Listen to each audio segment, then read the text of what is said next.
So before I start this video, I'd like to say that I do not condone J.K. Rowling, like, her views and how she's treating, like, she's acting so careless about them.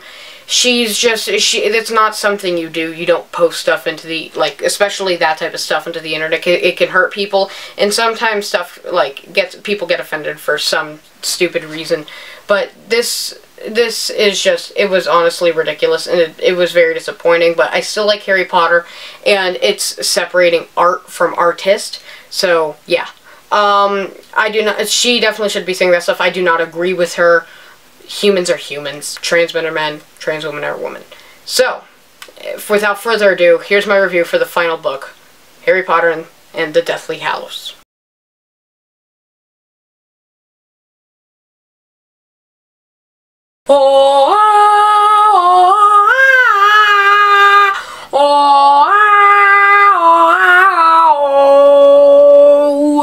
Lily's theme, everyone. So today we're going to be reviewing the final book, if you do not count The Cursed Child, in the Harry Potter saga, Harry Potter and the Deathly Hallows. But beforehand, let's do a little bit of a recap of the first 6 books, alright? So we start off with The Sorcerer's and or Philosopher's Stone. The Philosopher's Stone, because they thought Americans were too stupid to realize that philosopher was a thing. Wait, what? My Alexa just went off. But yeah, I gave the Philosopher's Stone a 8.5 out of 10. The Chamber of Secrets I thought was incredibly messy, but yeah, I kind of went over that because I was filmed very early in the morning, but yeah. I gave that a 7.5 out of 10. Prisoner of Azkaban, I believe I gave it a 9 out of 10.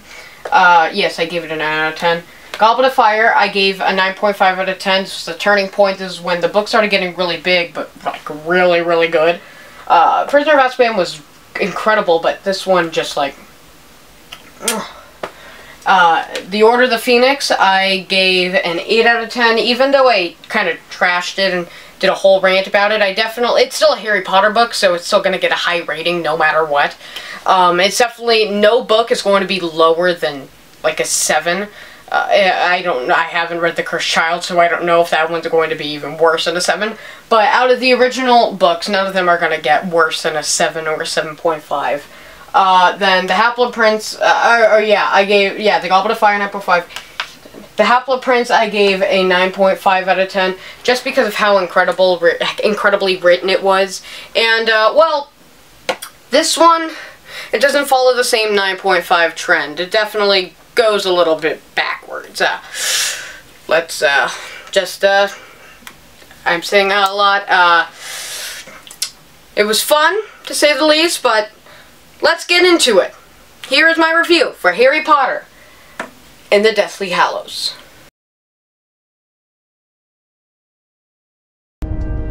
Pier totum locomotor.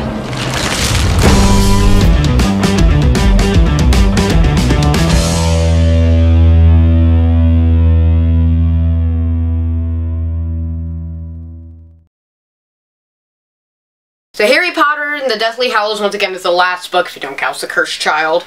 And it follows them basically following Dumbledore's orders that he gave to them in the Half-Blood Prince, but then it's a whole conflict, and they get the will from Albus Dumbledore, and it's a whole thing. It's just, basically, they're hunting Horcruxes. One big treasure hunt.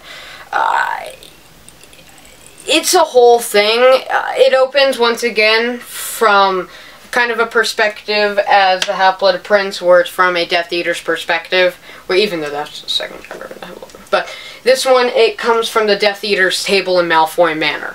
Then it hops to Harry reading a news article written by Rita Skeeter from the Daily Prophet, and it's about the life and lives of Albus Dumbledore, her new book that's coming out.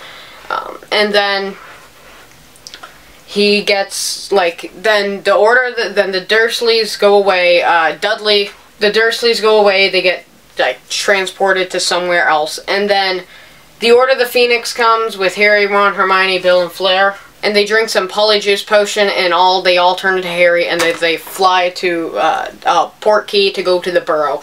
And then there's the wedding at the Burrow for some reason. I think it's kind of stupid to have such like a big event in this time, but Harry Potter isn't. He's under Polyjuice as this kid. While I was reading it, I imagine like kind of like the kid from The Sandlot, Ham, I think.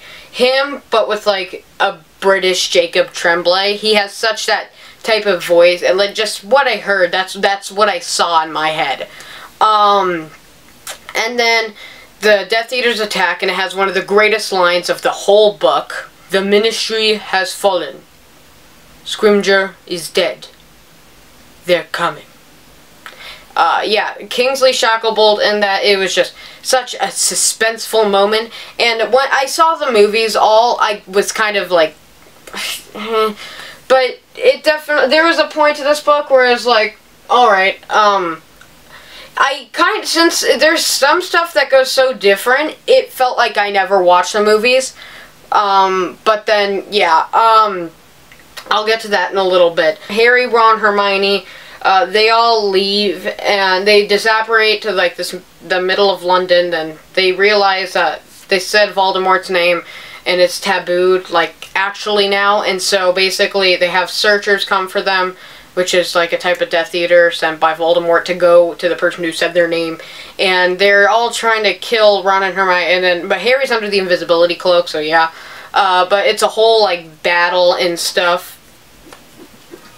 Made the sound. And then this book is very bulky. It has probably the most stuff going on out of all of them, but this, like, they're all pretty much simple plots, but Goblet of Fire, so, once again, I'm going to say what I said in the Goblet of Fire review. The Philosopher's Stone is broken up into 3 acts, which most of them are, yeah. So, the first half, or the first act, is him at the Dursleys. Yeah, and then the second act is from like Dursleys to I think it's chapter whatever, platform 9 3/4. Then the next one after that is and then the next act is from like the beginning of Hogwarts all the way to Christmas. The last act is like the second term. Chamber of Secrets all the same. Prisoner of Azkaban all the same. There's not any extra acts, but the Goblet of Fire, that one pretty much has 2 acts that, like, separates. The first act is the Dark Mark, the Quidditch World Cup. The second act is the Goblet of Fire, the Triwizard Tournament itself. The Order of the Phoenix, I think it has about 3 acts, the same as these 2. Then the Half-Blood Prince, it's, yeah, also that one, but this one, they don't go to Hogwarts, and it's such a long span of time. And this one is like, the movies couldn't shrink everything down, and so they made it 2 parts, but they still didn't get everything in there, but movies will do that. But then, yeah, I left off here basically, so they go back to Grimmauld Place, and then Creature's amazing. They drink some Polyjuice Potion, go to the Ministry, and then after they go to the Ministry, they escape, they get the locket, because they found the locket, and then the RAB stands for Regulus Artemius Black, I don't know, Sirius Black's brother. Then Harry has a great moment where they're reading Lily's letter, which I thought was very well done, well written, very emotional. Then, yeah, the next ones, so then it just all ravels on, and then after they do that, they go back to the tent, and then they can't destroy the Horcrux. So it's all just a whole thing, and it meanders a lot. And then Ron leaves, which he's kind of the comic relief, but he's utilized well where he's a character, a full human, also comic relief. He is, like, he's comic relief out of the trio because of how he is, but then, like, he's not in this book as much in, like, the tent and stuff, so, and he leaves, and it just drags. And then Harry and Hermione go to Godric's Hollow, Polyjuice Potion again, and also, side note, Dementors are attacking Muggle cities now, looking for Harry, and then, so the whole thing is, Voldemort tries to get the Elder Wand. Harry sees Voldemort try to get the Elder Wand. Voldemort, after he gets the Elder Wand, realizes it's not working, and then he tries to go after Harry, but then he doesn't fully go after Harry because he's afraid he's going to lose. And then, well, not afraid, but, like, he becomes, like, he has a doubt, like, the back of his mind. But he sends other people for Harry, but he never does it himself. And Harry's just trying to destroy everything subtly, so it's not directly towards Voldemort. It's a whole thing. But then, they go to Godric's Hollow. They go to see Bathilda Bagshot. And then, Harry, Bathilda Bagshot turns out to be Nagini. But before that, they go, Harry and Hermione and, like, these elder, old people, they go to, the destroyed house of where where James and Lily Potter were killed. And it's an incredibly sad scene, but it's just, it was definitely I didn't cry. I don't think I cried at all in this book. I don't think I did. The only book I really cried in was Half-Blood Prince, and that wasn't even when, like, Dumbledore died or anything. But, yeah. I started tearing up in the forest. But then, yeah. So, they go to Godric's Hollow, and then there's this beautifully written scene where Harry is getting possessed by Voldemort, thinking he's there, but then he wakes up and he's back at the tent with Hermione. And then there's The Life and Lies of Albus Dumbledore, and it's a book where Harry's not sure if he likes Dumbledore, and Hermione's like, he loved you, which I thought was weird, because he's like a 500-year-old, maybe, what, like a 200-year-old man, and he's 17? I know it's platonic, but they should have worded it better. And then Ron comes back in my favorite chapter. Out of all the books, it tops The Boggart and the Wardrobe. The Silver Doe is so beautifully written. It's like poetic. It is so amazing. I don't know what to say. It's just, it goes so far in deep into the emotion, and it doesn't feel like Harry Potter. It's so well written. And then it turns out Ron saving him, and then it's Horcrux, and now they're just hopping around trying to find some Horcruxes. And then they end up going back to Hogwarts in the Battle of Hogwarts, which is incredible. Fred dies, Fred dies, really sad. I didn't do it justice, but yeah. So, the room requirement, and then Neville is great. It's a shame that J.K. Rowling didn't mention the glow-up that Matthew Lewis had, but yeah. So, yeah, it's gorgeous. Then it goes to a chapter. It's not super fast-paced, but yeah. Dobby dies early on. I forgot to mention it, but there's so much stuff happening in this book that you tend to forget stuff. The Battle of Hogwarts is well written, but it doesn't feel as much as a battle. And now Harry, Severus Snape dies in the Shrieking Shack. Which, how does Voldemort get into the Shrieking Shack? Why did Snape go to the Shrieking Shack? Because, well, Lucius Malfoy got Snape, he brought Snape to the Shrieking Shack, but why in the world? How did Voldemort get into the Shrieking Shack? You have to tame the Whomping Willow, and Harry said, according to Harry's vision, all the windows were boarded up, so, like, how? But, yeah, I don't think there's really any way to get it, because I don't know. It's a whole thing. So Severus Snape died, but he was still, like, kind of a jerk when he died. He was like, look at me, instead of, like, the emotional crying and stuff. Well, okay, not cry, but, like, take them to the Pensieve. Look at me.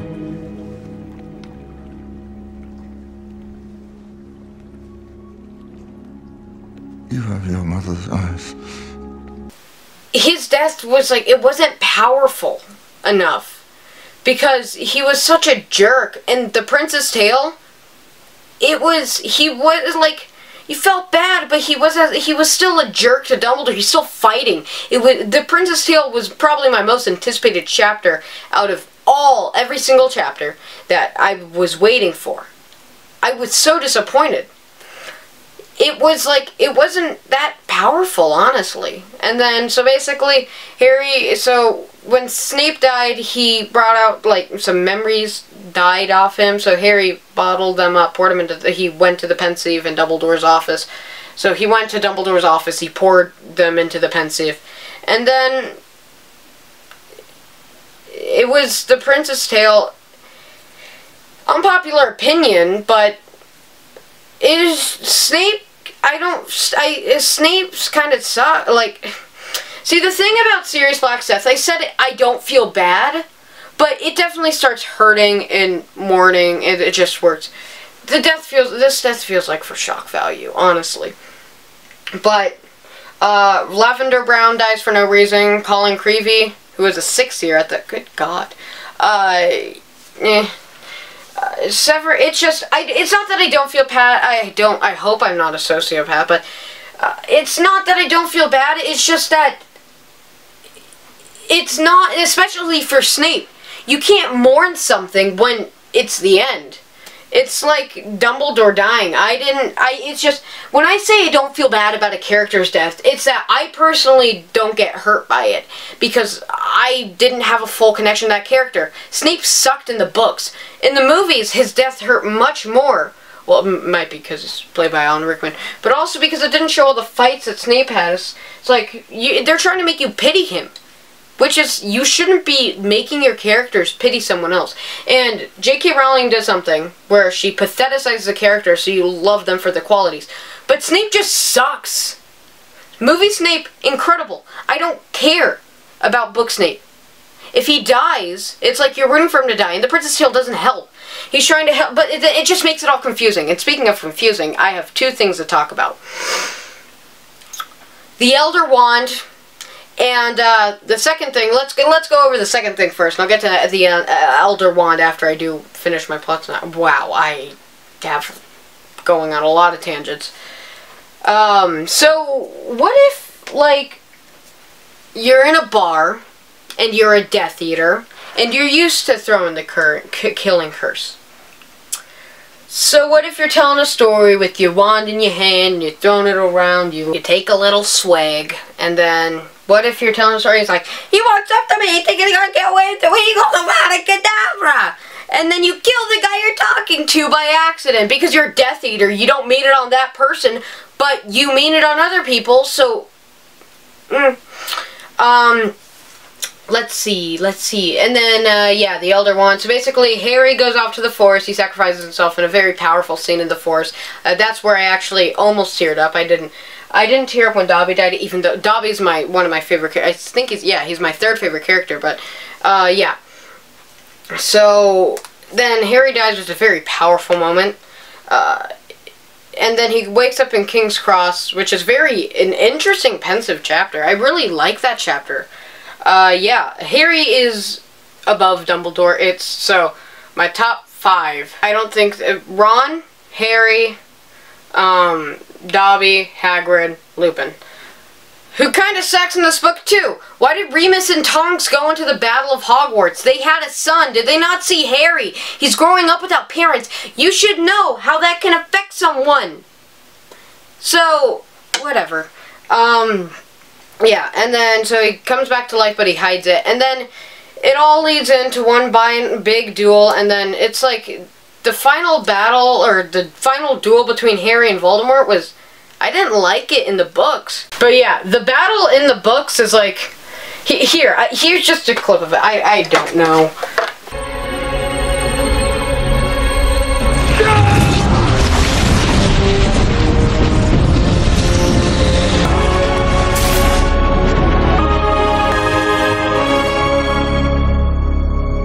Was over now. Yeah. I like how it was in the Great Hall surrounding everyone, but I don't like, number 1, I don't like how Neville killed Nagini way before in the film. I honestly prefer the film's final battle. So take the film's final battle and put it in the Great Hall around everyone. So Harry and Voldemort, they circle each other, and then they do a whole monologue thing, like dueling monologue, dueling speech. And then they decide to go into an actual duel, Expelliarmus Avada Kedavra, against each other. You do a Priori Incantatem again. And then he dies. It's just Abracadabra, and then the golden wave expanded. The golden web and then the golden web expanded. It goes the golden web expanded, and then everything happened, and then Voldemort fell on the floor and died. Voldemort was dead. The Wizarding World was free. Yeah, that shouldn't be how you describe a moment that's so powerful. That shouldn't be how you describe something. That shouldn't be your victory. Your victory should not be, he fell on the floor and he died. Nothing happened. Like in the film, you see the curse creeping up on Voldemort. You see it happen. And it's so grand. And bleh. But then it's just like, circling each other, I'm interrogating you, Tom. You dare to use my name? Yes, I dare. Also, I don't like how Voldemort has a high, cold voice as it's described. It's like, I didn't find Voldemort intimidating in the movies, let alone in the books where he has a high voice. It's like, how am I supposed to take you seriously? But yeah, and then, so Voldemort dies and everything's grandiose and it's all happy. Harry mends his wand and then he puts it back. So, Harry, the last sentence of the full thing before the epilogue is wondering, well, the second to last, is wondering if Creature can make him a sandwich. That's like, yeah. I also honestly think if Dobby had to die, Creature should have died. We saw his arc going to great. He definitely should have fought, and then he definitely should have died. But yeah, also, why did Ron's mom kill Bellatrix? I think Neville should have killed her. It should have been a whole thing where, okay, so this is how I would have put the final battle. Basically, they're in the Great Hall, and then the snake, Nagini's like creeping up on like a group of people who are dueling, and it's like a big group or something, and they all start screaming. Neville kills the snake, everyone goes silent, everyone starts looking, Voldemort looks there, and then Harry's still hiding, and then Bellatrix is like, my lord, and then Neville starts walking, and then Neville stares at her. Harry, Expelliarmus! Voldemort looks at Harry. Bellatrix's wand flies out. Ron's mom is back there, not fighting Bellatrix. Ginny's somewhere else. And then basically, Neville calls Crucio because he also has his wand on. He also has his wand on him. Voldemort's still struck by the surprise that Harry's alive. Crucio! Bellatrix is in excruciating pain. She's like, nyeh, nyeh. And then so she dies. So then she wait till the end of the Battle of Hogwarts, and basically, so Voldemort's dead. She's still going like that on the floor. Then Neville like decapitates her with the sword of Gryffindor. He drives her into madness, and then he kills her. Well, not drive her into madness, but she's already crazy. But yeah, I like book Bellatrix rather than movie Bellatrix because movie Bellatrix is so ridiculously annoying. But yeah, then the epilogue, I actually like the epilogue except for Albus Severus. I prefer it to be, I saw a Reddit thread and it said Arthur Rubius Potter. I like that. And Lily Luna I thought was kind of weird, but then James, and then yeah. But why are they showing us Albus Severus Potter instead of like a, let's see, their first child that went off to Hogwarts? But yeah, James, so if Harry's name is Harry James Potter, he names his son James. Does that mean James Potter's name is James Harry Potter?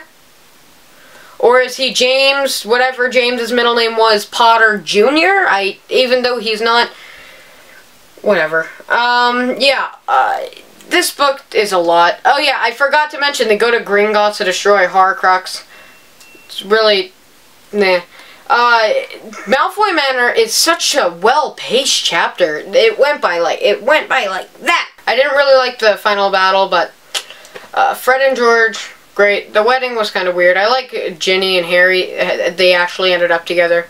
I like how in the movie, I know I'm talking about the movie a lot, but I have to talk about this. In the movie, they look at Draco, and then they're like, "Go." But then they give their own, like, little nod. The dude nod, you know, like, the sodded. But then you go. What was that? And then, so basically, in the book, he goes and talks to Ron like he's an old friend, like your dad and his friend does. Like, he's after the mom. It's like, yeah. And then, in the movie, and this is not a movie review, but I still gotta talk about this in the movie. They walk over, and they act like they've never seen each other. Maybe they saw each other once. Maybe Harry saved Ron's life, or vice versa. Nope. In the book, they're like, yeah, look who it is. Draco Malfoy. In the movie, it's, you were not here, Ronald Weasley. But yeah, one of my biggest gripes with the whole series is that stuff came out of nowhere, way too late. The Philosopher's Stone, you have excuses. It's the first book. Chamber of Secrets, makes sense, just a lot of plot convenience. The Prisoner of Azkaban, all except for the Time Turner should have at least been foreshadowed in the Chamber of Secrets, especially if she got it earlier or something. No, she got it in that year, so. And then the Goblet of Fire, the Triwizard Tournament should have at least been, yeah, but we're all discovering the stuff as Harry does. But the Death Eater should have at least been, like, mentioned in the side, the background, like a little Easter egg for the future. Order of the Phoenix, my god, a lot of things should have been there. We definitely should have gotten a more bigger idea of, like, how bad Cornelius Fudge could be. Priori Incantatem, or whatever it's called, it's whatever. The Half-Blood Prince, Horcruxes, way too late. Very bold decision of you, Rowling. And then this one, the Deathly Hallows. In the movies, they showed Dumbledore's signature. I think it's in the Half-Blood Prince and the Order of the Phoenix, where his signature is the Hallows sign. And then they said, oh, I saw that Dumbledore's signature. And this one is like, oh, I saw it on his signature from a letter to Grindelwald like 50 years ago. Deathly Hallows comes out of nowhere. We're discovering this stuff with Harry, but like, if we're discovering it with you, the world you're in knows about it. So why shouldn't we at least have foreshadowing, especially if we're seeing stuff from different point of views now? But yeah. Ron knowing Parseltongue, weird. It's stupid. I think that Hermione should have sent a talking Patronus, ask Harry, because he's like really good at Patronuses. He should know that stuff. Hermione could have taught him in the Forest or whatever. So, sends Patronus to Harry instead of him going, where's Ron and Hermione? He goes, she says like, can you please open the door to Chamber of Secrets? Say, open Parseltongue or something. He says it in Parseltongue back to them. Opens it with his Patronus. And it all works out. And it makes so much sense compared to whatever this was. This was a great book, but it meandered a lot. I think they should have split the book into 2 parts along with the movies. And so they definitely could have had a more definitive thing. And it could have been Year 7, Part 2. And if you're going to call it the Deathly Hallows, it really doesn't mean anything, because it kind of gives up on it, the Deathly Hallows. But yeah, the Elder Wand. The allegiance thing is honestly really stupid. So, Draco has his regular wand, right? Harry steals Draco's regular wand, his everyday wand, as JK calls it. He disarms him from that in just a little tug. But then in the Half-Blood Prince, Draco disarms Dumbledore, but then the Elder Wand's buried with him. And then, so if you just disarm someone with the Elder Wand just once, so if you don't even need to disarm them while holding the Elder Wand.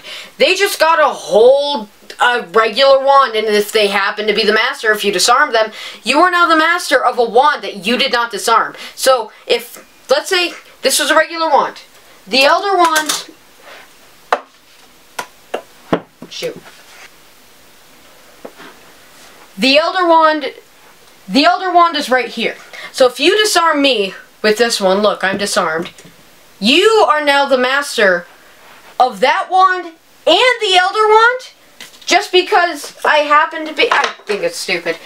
Harry definitely, Draco, if he was going to disarm him, like, what if Harry accidentally disarmed Dumbledore? He was the master, but then he gave it back to, Dumbledore, because let's say they got in a fight in Half-Blood Prince or something, he disarmed him, and then Harry gives it back to Dumbledore, or whatever, and then Draco disarms Dumbledore, but it's not Dumbledore's wand, so it wouldn't be disarming anything. So that means Dumbledore would have the wand, so it would be Harry's wand, and he'd be stealing Malfoy's wand, and then it turns out that Harry was the master all along, and Malfoy was never the master.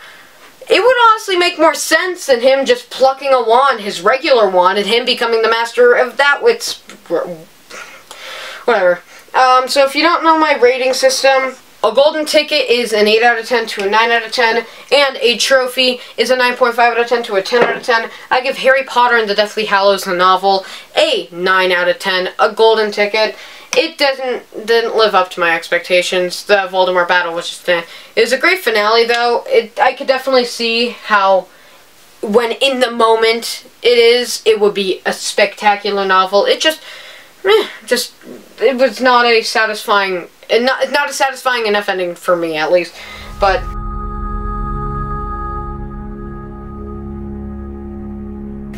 I don't know, that's just my opinion, but yeah, thank you guys so much for watching. It's been super fun reading through these books. I actually read them all this summer because today actually happens to be July 30th, the end of the month. I read all the Harry Potter novels. Well, I don't know, this is coming out, in September, so I don't know. But I read all the Harry Potter novels in less than a month and a half, and I'm not a common reader, so I think I don't like complimenting myself, but I think I can say I'm pretty proud of myself. I'm not a reader, but yeah. So yeah, thank you guys so much for watching. I don't know what I'm going to be doing next. I think I have Stephen King September, but let's see if I can even get to that. But if I'm lucky enough, because it's still July while I'm filming this, I might have time to read a Stephen King book. So if I don't do a movie review, I might be doing a Stephen King book review. Who knows? But yeah, so thank you guys so much for watching. I think the series I want to do next, if I end up reading Stephen King, I might read multiple books by him. But the series I want to do next is the Wheel of Time series, the Lord of the Rings trilogy, and The Hobbit, of course, and A Song of Ice and Fire. So yeah, so thank you guys so much for watching. I don't know what I'm doing now. Once again, I gave my thing about J.K. Rowling at the beginning, so yeah.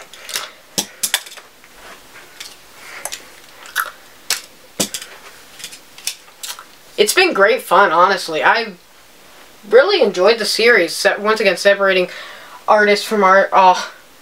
Once again, separating art from artists. But yeah, thank you guys so much for watching. Wingardium Leviosa. Woo!